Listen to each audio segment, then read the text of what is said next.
obviously, in La Liga, but Barcelona are champions. Yeah, Atleti didn't really put up much of a fight in the end. No, and whatever opportunity they had walked away when Diego Costa was walking off the field. And how incredibly stupid is that from Diego Costa?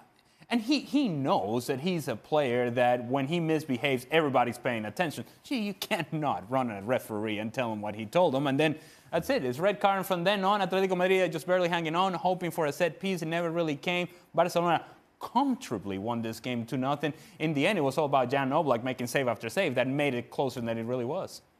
And a good thing, I suppose, for Barcelona, in light of the Champions League game coming up, is that when they went down to 10 men, as you said, they got way deeper than they normally get, which is pretty deep. And so, therefore, the whole pace was taken out of the game. And so, from Barca's point of view, it took them time to get through and eventually make the breakthrough. But they didn't have to expend as much energy as they would have done had it been 11v11. And they were hitting them on the counter-attack. So that was a good thing from Barca's point of view with Man United down the line. And we've talked at length about Champions League and Barcelona, of course, being one of the favourites, Lionel Messi being the defining factor. And I suppose what helps them now is from now until the end of the season, domestically, they can manage Lionel Messi in a way knowing that they've already won the title. Yeah, and a fresh Lionel Messi is a different type of player, and he puts him in a different category in terms of what he can bring to the team. There were times today where Lionel Messi was walking, just straight up walking. But when he changes speed, when he decides to go, when he decides to be the player that we know he is, there's nobody better than him in the world. And so that's what Manchester United has to look forward to. A player that feels very good, very comfortable, very confident, and a team that essentially has just wrapped up their own league. And the argument is that City are their big foes in the Champions League, if you like, and we know what their schedule is like between now and the end of the season, and how this obviously could play into Barcelona's hands. It could, but City have I would say City have a better squad when everybody's fit. They obviously have the best player on the planet. Ronaldo fans will disagree, obviously, but they have the best player on the planet. But I would say when you look at City's squad, and we often sit when their team is announced, and we look at the bench and we go, wow. But it is a hectic schedule. They're still going for all four. They've got the League Cup. They're in the FA Cup final now. It's neck and neck with Liverpool. And, of course, there's not a gimme on the double-header against Tottenham. Sure. They face Tottenham in the league as well, I think. Yep. So if they're going to be successful this year, City, they're going to have to do it the hard way. We'll talk about City in the FA Cup a little later on, but let's just focus on what else happened in La Liga today. Real Madrid taking on Eibar. And you could put forward, I suppose, an argument that it is only 1 point, and who knows who's going to drop what points in their remaining fixtures. But this is such a massive body blow, isn't it? Well, Bayern dropped some points last week, so it could happen. It's still on, but they were so bad. I mean, all right, Bayern Munich probably played their best game of the season, and Borussia Dortmund probably played their worst game of the season. They were even worse than when Tottenham cut them open at Wembley in the Champions League. But I don't think I've seen a side defend as badly as that for a long, long time. Not a side that's top of the league. They didn't string two passes together either. I mean, De Hood had that shot that hit the post, and he never found another yellow jersey after that until he was taken off. Sancho never got a touch. Piszczek's been out injured. He came in, and Kingsley Coman took him to the cleaners. Gnabry on the other side did a great job. It was a proper going over. The set pieces as well. Every set piece looked like it was going to be a goal. If I ever saw a team frozen by fear, this was it from Borussia Dortmund. They had lost this game even before they showed up in the tunnel. When you play like this and you're making the sort of mistakes that they're making, it's because you've come into this match expecting to lose. And that's why you can't complete a pass. Because you didn't just forget how to play the game. You didn't just forget how to mark somebody. You didn't just forget how to make a simple decision. You just show up on the stage, and the stage became so very big. And so when you are expecting to lose, coming into this game against a Bayern Munich team that says, you know what, all right, come on here, play against us. We are the champions. We are who we are. You try to beat us, no chance, no opportunity. It was men against boys. It was a whooping. It was old school, old-fashioned whooping.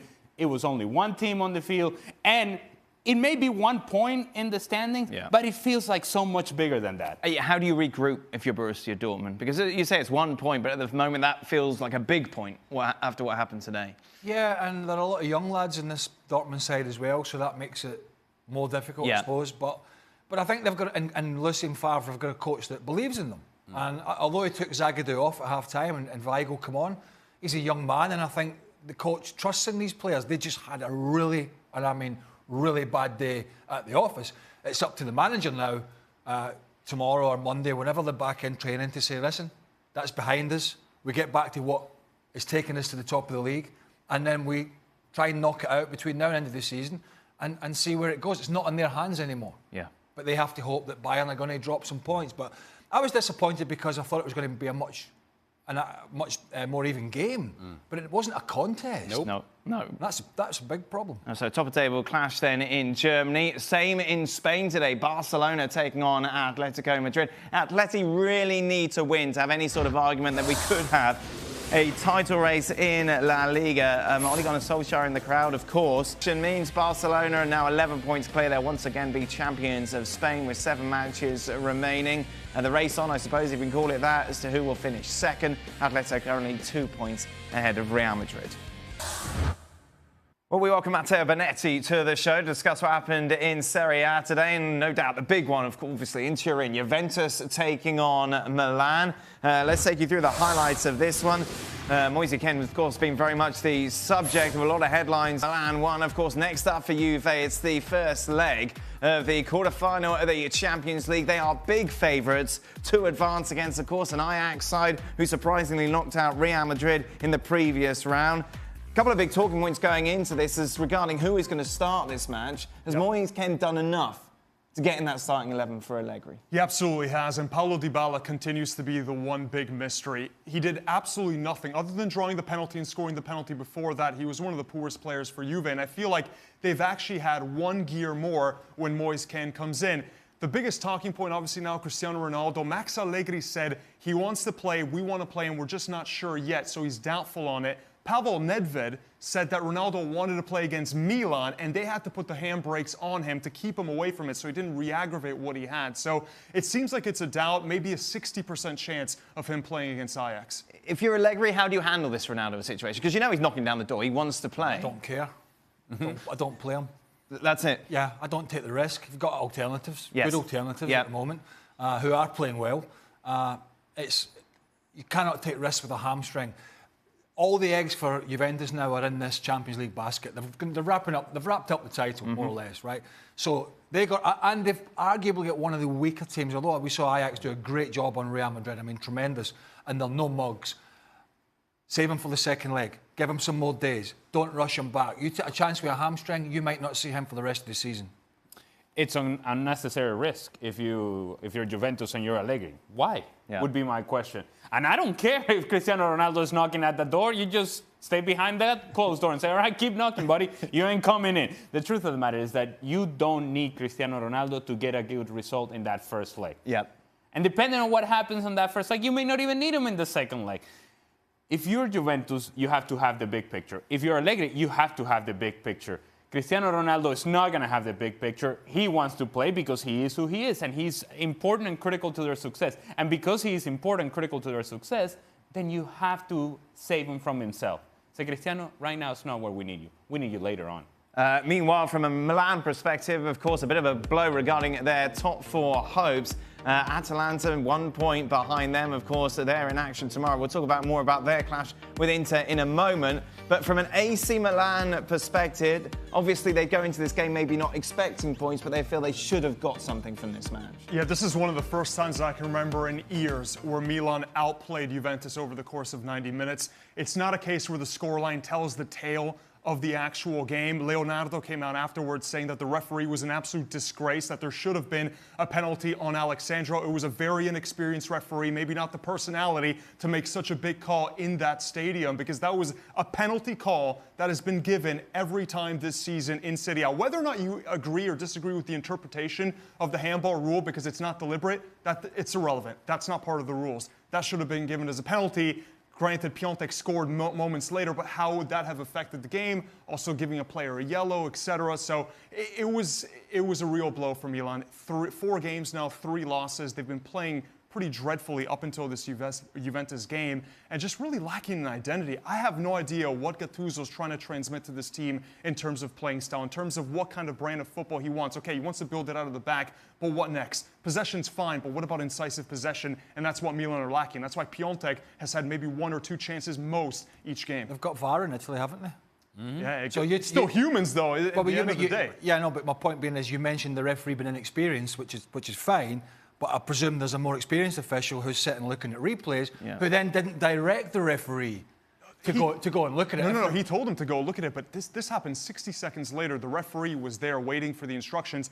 He goes to take a look at it in the monitor, and that's when I thought, okay, well, this is so he looked at that? He went to look at it. Excuse me, because I was watching Der Classico. No, that was that was a shocking decision. And by the way, wrong choice. Juve Milan topped the game today. All right, Serie A is what it's all about. Come on, come on. I was actually watching a title race.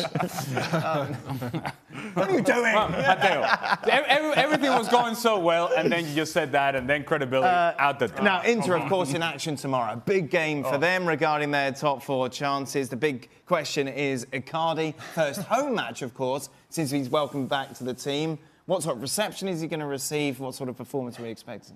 It's going to be a nice reception. The leader of the Curva Nord, the Inter Ultras, told every fan, do not celebrate if Icardi scores. They didn't celebrate when he scored against Genoa in the last round. This is the first time, though, that he has to face 60,000-plus fans in the San Siro. And if he scores, he goes 7th all time, passes Christian Vieri. It puts Inter in a great position to hold on to one of the top 3 places. But I expect every time he gets a touch, because the Inter fans think the only reason he's on the pitch is because Inter are trying to inflate his value for the summer when they're inevitably going to sell him off. So they think that they've almost sold their souls and forgotten integrity that Spalletti was talking about and all this nonsense to just put this player in so his value goes up if he continues scoring and they get rid of him. He will get whistled every time he touches the ball.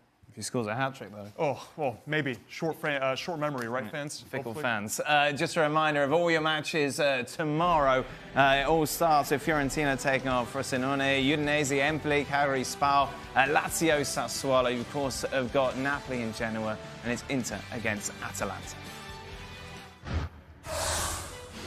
To Wembley we go then. FA Cup semi-final. Manchester City